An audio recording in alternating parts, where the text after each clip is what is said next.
Yo, what up, Super Fun Force? It's Captain Gamesta, and today, for TCG Thursdays, I'm going to talk about Dragon Ball Super card game. So this is for all you Dragon Ballers. If you haven't already, you should check out the game. I have some videos on it, and of course, it has an awesome tutorial, great website, and if you're a fan of the anime and the manga, definitely give this game a try. It's an awesome PvP game that's very thematic and feels very much familiar to the Dragon Ball storyline. Alright, so today I'm going to talk about Turles, and I'll give you a quick outline of some of the cards I put in this deck, just to get you guys started. Now, I like to give more of like an overall template than my exact deck list, because again, I want to encourage people to also be creative and to just kind of like figure out the deck building aspect, and you know, just get kind of some tips. Because for me, you know, when I was younger, I used to net deck a lot of stuff, but like as I played more and more TCGs, the main aspect that made it super fun, enjoyable, and rewarding is formulating your own deck recipes. You know, brewing together your own specific combinations of cards based on the heroes you like and all that fun stuff. So, really quick background on me. I want to start off all these videos by saying I'm a true TCG veteran, just so you guys know. I've been playing Magic the Gathering since I was basically like a preteen kind of. It was just coming out of Unlimited, so I started buying it in Revised, Arabian Nights. You know, and I was, you know, I don't know, it was like 11 or something like that, but I was between 11 and 13, and I remember, you know, seeing the game slowly but surely build up, you know, collectors and stuff popping up here and there, people selling them, comic shops and whatever, and I played a lot over the next, like, 2 decades. I made a lot of wins and stuff like that on my locals. I played, you know, 2-3 times a week, and then, of course, I did a lot of, like, GPs. I might not have ever made it to, like, a Pro Tour when I was younger, but, you know, I'd make a lot of day 2s, probably, like, top 100, top 50 players. And yeah, so I don't play competitively anymore. You know, I just got back into TCGs a little over, like, I'll say 2 years, 3 years ago, doing Magic the Gathering Commander, and then back with Dragon Ball, because this game just really just excites me. It's fun, it's very entertaining and rewarding. What I like about it, this game and Flesh and Blood, is that the games right now are not really rotating. That's what kind of turned me off from Magic, is having to keep up with like a modern format. So basically here, every card is basically always available, and you know, you can play heroes that you like and decks that you like, and I think still stand a great chance as long as you're prepared for the meta with your sideboard, knowing the matchup, and you know, some luck, of course, right?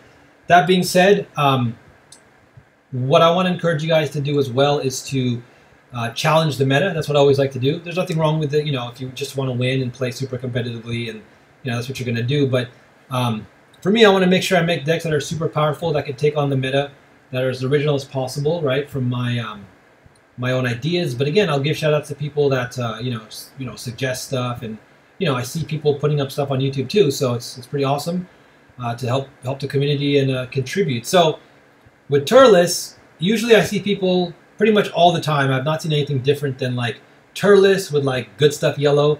And that seems to be a problem with a lot of yellow decks. People just kind of took the Icarus package that won the Worlds.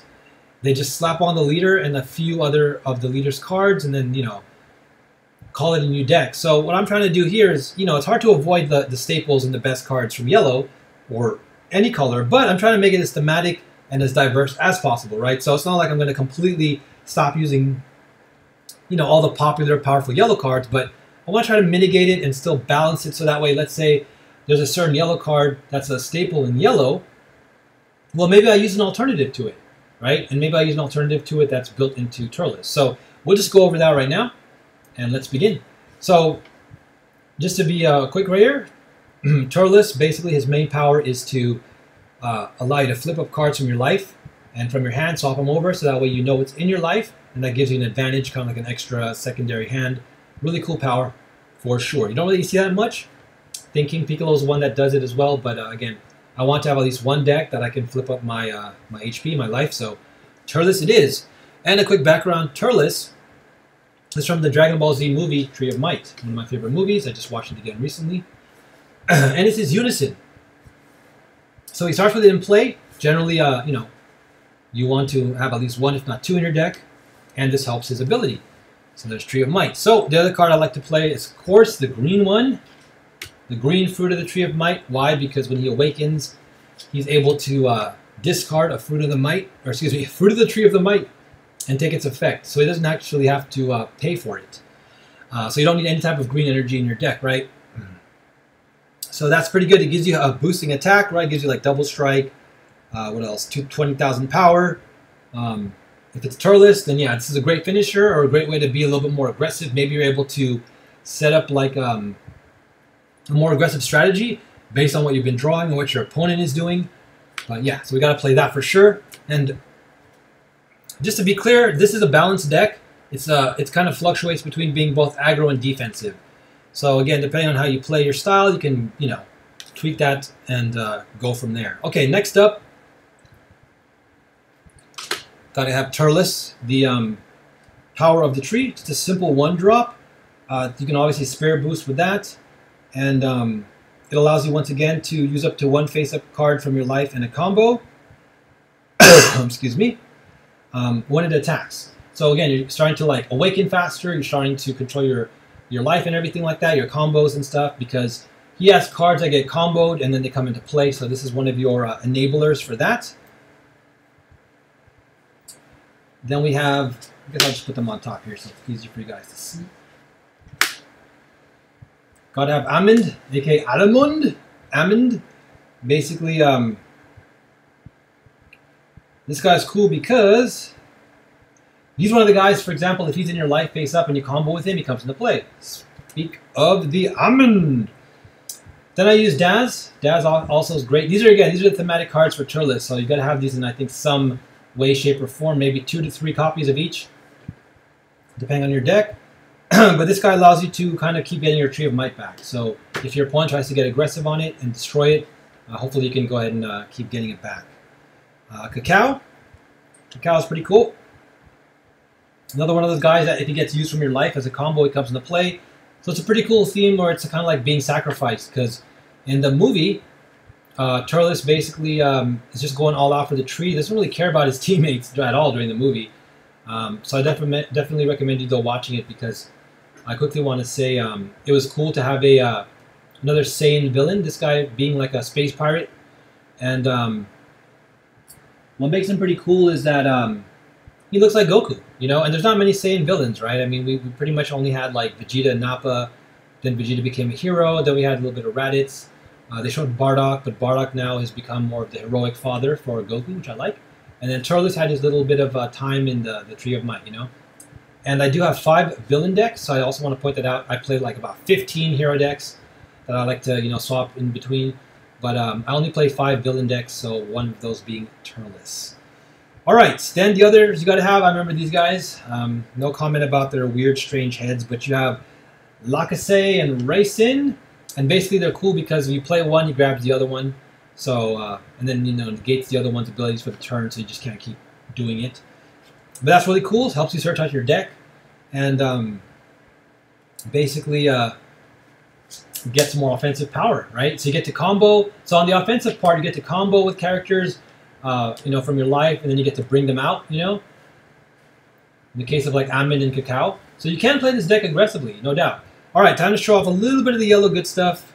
And again, only because, hey, man, it's actually part of the deck. So one of the most powerful cards from Saiyan Showdown, my favorite set, Turles, too easy. Great card. I just want to say off the bat, play 3 or 4 of these for this deck, because this is one of your main primary ways of KOing battle card in rest mode. And again, you get a 20,000 double striker. So definitely powerful. All right, and then I also play this card. It's become a little bit more popular. I play the Bardock.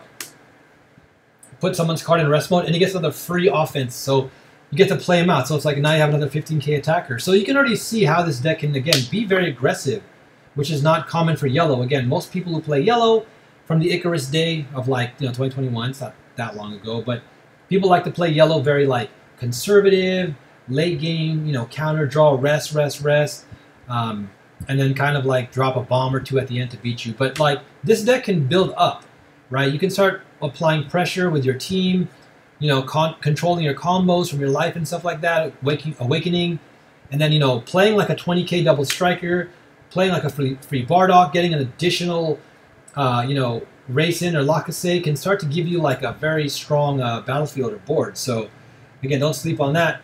Right now I'm just playing the Yamcha super combo for its thematic purposes. Honestly though, I would replace this. I like you know, the staples is like Krillin. I really like Counterblast on Gohan, but again, for me, the main important thing is to draw a card from the super combo. So Yamcha does that, and gaining 4 life or less is pretty quick with Turles and comboing from his life, adding cards to his life, drawing cards, and all that stuff. So again, you can maybe play something quote unquote a little bit more competitive. Chilai might also be good because Chilai can rest. So if you want to start to get a little bit more defensive, like with Bardock, you can have a Chilai super combo. Because I believe the yellow one, it's green and yellow. So I believe if your leader is yellow, you can rest somebody, but you don't get to draw, unfortunately. Then we got Turles, Dominance at Hand. Again, another overlooked card. This does give you access to green and yellow energy, worst case scenario.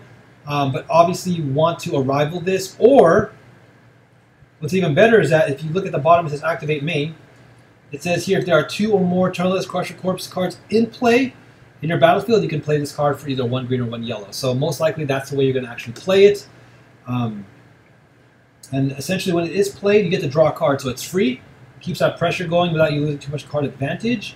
And then, since it says either green or yellow, you can only use the yellow, which is saying that if your opponent has an energy card cost of 4 or less, KO it. So it has one of those nice come into play effects, knocking out a battlefield card and then just going at it. Either being able to attack another guy or put 16k pressure. And again, it's nice because they don't have to be in rest mode. They just have to have 4 or less energy, right? So that's great. Very inexpensive, again, if you play it for 1, because if you have 2 or more Crusher Corpse, which you should, I mean, again, these guys automatically put 2 out. Comboing from your life gets another 1, so it shouldn't be that difficult. Another card overlooked. Man, Power Unleashed. This card is awesome. It has a blocker and revenge. Revenge is, I think, an underappreciated ability, which means that if it blocks something, that thing is KO'd no matter what. So, doesn't matter if it's 40k or something like that, 30k. It's like this will knock it out. So, the nice thing about this is that it evolves off of your Turles Dominance at Hand. A worst case scenario, it could be like an arrival if you have again him in your hand. So you might actually be able to hold on to this, or if you get a second one of these. I play 3 of them, so essentially, or 2, right? Let me double check. Okay, I played 2, so excuse me. You don't have to worry about it getting too clunky in your hand. It's not that difficult to evolve off of the Turles Dominance at Hand. If you find that you're not getting it consistently enough, the 4-drop, then yeah, I would say add a 3rd one of this. I might even consider it. I'm going to do some more testing, but if you have 3 of these, there's a good chance you'll end up holding 2 of them. And then it still costs a little bit more energy because you have to pay for 1, right, to combo with them. But then you'd be able to pay the extra arrival cost at that point, which is only 3. It's kind of 4 costing. It's starting to get a little bit on the late side, a little expensive side, but still a great card. Again, I think this is an underappreciated combo. It works a lot. It does some great things. Obviously, the card itself, it can KO a battle card, basically, and it goes back into active mode, and you can make them discard a card. So you get some of the green discard, which isn't great, like as far as well, it's not a focus for this deck, but it's great in that you can see their hand and maybe get rid of a counter, an SCR, whatever, something that's detrimental to them, right? Something that's super important that they need, And again, that's an auto once per turn. So I believe if you pending that properly, when you block and you survive, right, with revenge, which I guess it wouldn't really matter anyways, but when you block something, it actually activates. So on your turn and your opponent's turn, as long as he keeps surviving and he either blocks or attacks something, you can make them discard, every turn, which again makes this a pretty interesting threat. And if your opponent uses a skill to remove it, then you get to choose all of your opponent's battle cards in rest mode, KO them, and choose all of your opponent's battle cards, and then switch them to rest mode if they're obviously not already rested and KO'd. So it is kind of a nice bomb to play, like a nice board wipe in a sense, to do either resting or KOing. So definitely a good way for Turles in yellow to have some kind of board clear if you feel like you can go for this if your opponent is overwhelming you or they have a lot of swarm. Then this is a good way to have a nice board clear built into the main deck. Okay, then of course I play Frieza Robotic Riposte. This is considered yellow good stuff, I know, but it's kind of cool because Turles kind of crosses over with the ability of Frieza and the pirates, the Crusher Corpse. But the other thing that I do with this deck that nobody seems to like to do is I run the Frieza, the Returning Terror, because this is the one that evolves off of the Robotic Riposte, and all of this keeps just building and building aggro pressure. So as you can see, I tend to like to play this a little bit more offensively, but it has a good enough amount of like resting and KOing and a little bit of board clear so that it still has defense that kind of balances it out. So that's on my tech right there. Lastly, from the the yellow stuff that you got to have, I have one Super Saiyan. I run a lot of Forbidden Powers. I run 3 or 4 because it is a thematic card for Turles, and it's a wonderful yellow defensive card. And it's again came from Saiyan Showdown. So once they attack, you can make it so that they can't attack anymore, right? With battle cards, or only one more time per turn. So in other words, the attack that they do goes through, unless you negate or something. But when you play this as well in response, now you make it so that way they're, you kind of floodgate them, right? Excuse me, you kind of stop them from, like, maybe they have, let's say they attack with a battle card. Well, actually, hopefully if they attack with a leader, or unison, obviously they can still attack with their leader and their unison, but it's still nice because you lock them out of their other battle cards, right? So kind of minimizes their turn for sure. And then finally, I'll play the Frieza Army Reinforcements. So it's kind of cool again because I have like Robotic Frieza, the reinforcements. I got the the Super Saiyan stuff. Of course, it's Forbidden Power, Turles, and again, some of these are considered, like I said, yellow good stuff. But I didn't just go all out and play them for no reason. And of course, I didn't play all of them, right? There's a bunch of yellow staple cards that I'm not running. But it's okay to always run at least one Super Saiyan. And you'll see too, what's cool is that I don't actually run these cards in my other yellow decks, right? So with the exception maybe of the Frieza's Army, this might splash over to my other yellow decks, but I try not to, and of course this one. But I try not to run like Forbidden Powers, Mecha Friezas, Turles Too Easy. I don't actually run these cards outside of my Turles yellow deck, so this is kind of another reason why it's, to me, a little bit more special in this deck. And as you guys would want to know, my secret rare is the Super 17 Sibling Absorbed. This is nice because it's very easy to play for generally like 1 energy, and it's both offensive and defensive. It lets you kind of absorb one of their cards. It packs you a 40k attacker. So this is the one I like for Turles. Again, it's a little bit more of the villainous side, so it kind of makes this whole deck pretty much villainous anyways. So there you guys go. That is my brew, my template for Turles. And I'm excited to see what happens with Yellow and Zenkai series and what will come to this deck. But again, if you play this deck, you'll have a lot of fun. You'll still have powerful yellow cards. You'll have the Forbidden Power, the Turles Too Easy, and the Mecha Frieza. But your deck has a lot of the other thematic cards, a little bit of some spice with like Super 17, the Bardock, the Returning Terror, for example. And you get to really capitalize on Turles' team. So that's my deck, guys. Let me know in the comments below what you think. Definitely take it down to your locals. I'm sure you guys can win with it. And who knows, man, with Zenkai, I'm sure this deck, again, is very capable of winning a major. So that's what I'll say for all my decks for sure. All right, guys, thanks for subscribing. Again, Dragon Ball Super Card Game, Flesh and Blood, every week. Covering TCGs on Thursdays. And yeah, in it to win it, guys. But in the meantime, always have fun with the game. It's awesome. And don't forget, keep your faith safe, pray, spread that love, be positive, be thankful. We come back at you. Peace.